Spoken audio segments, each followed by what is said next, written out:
Oke, halo semuanya. Nama saya Brian. Saya hari ini bersama teman saya Ernest dan Jerry akan mencoba menjelaskan mengenai pengenalan UI UX.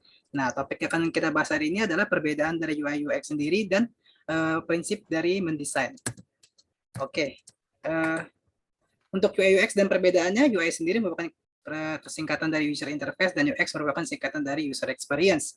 Nah, user interface ini identik dengan tampilan. Jadi misalnya ketika kalian membuka suatu aplikasi, misalnya seperti Instagram, kalian lihat ada gambar, ada warna, ada tombol-tombol. Nah, itu yang bisa kita bilang sebagai user interface. Nah, untuk user experience itu adalah apa yang kalian rasakan ketika kalian menggunakan aplikasi tersebut. Apakah kalian senang, kalian merasa aplikasi itu membantu atau menghibur, atau justru sebaliknya, kalian merasa itu justru tidak berguna dan tidak menghibur kalian. Nah, kalau kita lihat gambar di sini, misalnya dari gambar yang di kiri, orang tuanya ini ngerasa kalau mainan bayinya ini bagus ya, mereka suka, I love it katanya. Tapi kalau kita ngeliat experience dari si bayi, si bayi ini juga tidak merasakan yang sama seperti si orang tuanya. Dia hanya melihat bagian bawah dari boneka dan dia merasa malah bingung, apa sih ini gitu.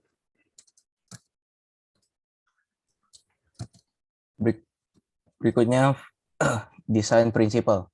Yang pertama adalah visual hierarchy. Visual hierarchy adalah tingkat kepentingan dari setiap elemen. Jadi elemen yang lebih penting dari elemen yang lain bisa diberikan penekanan lebih, seperti penggunaan warna atau pembesaran tulisan seperti pada tulisan cracking pada gambar di slide ini. Next.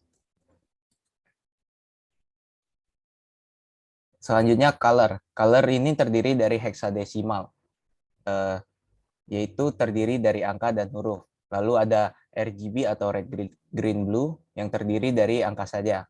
Lalu berikutnya ada RGBA. Hal ini warna ini sama dengan RGB, tetapi ada alpha yang mana digunakan untuk transparansi dari color. Next. Di sini adalah space. Space ini adalah jarak antar elemen biar enak dilihat. Berikutnya. Kontras. Tulisan dan background warnanya tidak boleh saling kontras. Hal ini bisa mempengaruhi kenyamanan user dalam menikmati websitenya.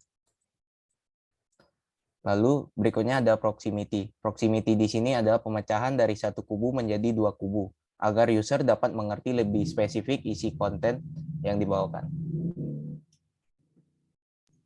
Lalu selanjutnya ada negative space. Negative space ini sepertinya kelihatan sama seperti space, namun di sini yang disorot adalah sebagaimana sebuah desainer membuat space di antara elemen-elemen supaya mata user saat membaca atau melihat konten yang kita bawakan itu dapat beristirahat sejenak. Seperti yang kita lihat pada contoh di kanan, you have got an email. Di situ dia ada space-nya, ada white space yang merupakan tempat mata kita beristirahat. Next. Lalu ada repetition. Repetition ini implementasinya dipakai di all shop, di cart, yaitu ketika user memencet satu cart, saat dia go back dan dia memencet cart yang lainnya, itu yang terjadi akan sama, user akan masuk ke page di mana cart itu berada. Next.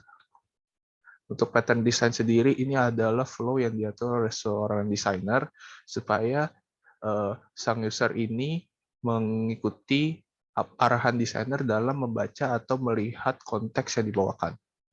Di sini ada F pattern ya, di sini seperti huruf F ya, yaitu dari kiri ke kanan, turun lagi, terus ke kiri kanan lagi, turun lagi ke kiri kanan lagi.